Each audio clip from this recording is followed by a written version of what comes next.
माध्यमिक विद्यालय की छात्रा आज आप सबके समक्ष महिला सशक्तिकरण व महिला आरक्षण के ऊपर अपने विचार व्यक्त करना चाहती हूँ।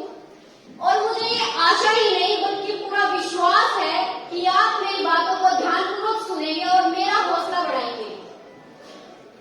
नई नीतियां बनती गई, नए अधिकार मिलते गए, नई नीतियां बनती गई, नए अधिकार मिलते गए, नारी के जीवन पथ पर रंग बिरंगे फूल खिलते गए।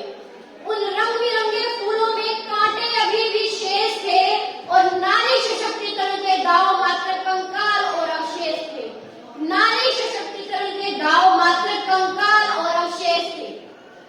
संघर्ष का एक लंबा सफर तय करने के बाद भी दूर है मंजिल नारी की। संघर्ष का एक लंबा सफर तय करने के बाद भी दूर है मंजिल नारी की। आज भी हमारे देश में महिला दिवस मनाए जाते हैं, प्रण किए जाते हैं, वायदे किए जाते हैं महिला के आरक्षण के, महिलाओं के सम्मान के। लेकिन मैं आप सबसे पूछना चाहती हूँ कि क्या मात्र 33% आरक्षण देकर महिला सशक्तिकरण संभव है? जी नहीं, कदापि नहीं, क्योंकि आज इस देश की महिलाएं धरती की गहराइयों से आसमान की ऊंचाइयों तक पहुंच चुकी हैं।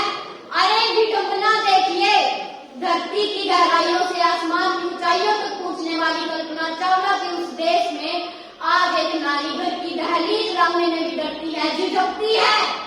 आज नारी को डर लगता है उसके ऊपर घात लगाए बैठे रावण और दुशासन से। आज एक नारी को डर लगता है उसकी इज्जत पर सवाल उठाने वाले इन धर्म के ठेकेदारों से। आज उसे डर लगता है जुए की बाजी पर उसका सौदा करने वाले धर्मराजों से। मैं आप सबसे, आज नारी को डर लगता है जुए की बाजी पर उसका सौदा करने वाले धर्म के ठेकेदारों से, और आज एक नारी को डर लगता है उसकी पवित्रता पर सवाल उठाने वाले इन समाज के ठेकेदारों से। गांधी जी ने भी कहा था कि मैं भारत को सही मायने में स्वतंत्र उसी दिन मानूंगा जिस दिन इस देश की नारी आधी रात को भी घर से सुरक्षित बाहर निकल सकेगी। लेकिन विडंबना देखिए, आज इस देश की नारी रात के उजाले में, रात के अंधेरे में तो क्या दिन के उजाले में भी सुरक्षित नहीं है। अरे साहब, आप दिन के उजाले को तो छोड़िए, आज इस देश की नारी माँ के गर्भ में सुरक्षित नहीं है। न शिक्षा, न राजनीति, न नौकरी के संदर्भ में नारी को यदि आरक्षण दो तो दो माँ के गर्भ में।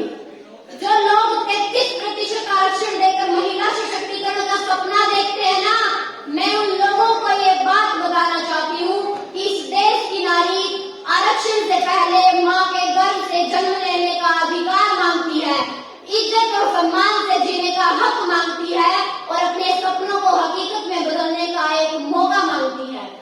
और यदि ऐसा हो गया तो महिलाओं के लिए 33% आरक्षण की जरूरत ही नहीं रह जाएगी, क्योंकि इस देश की नारियों में, इस देश की बेटी में इतनी क्षमता, इतनी काबिलियत, इतनी ताकत है कि उसे अपने सपनों को हकीकत में बदलने के लिए किसी आरक्षण रूपी बैसाखी का सहारा नहीं चाहिए।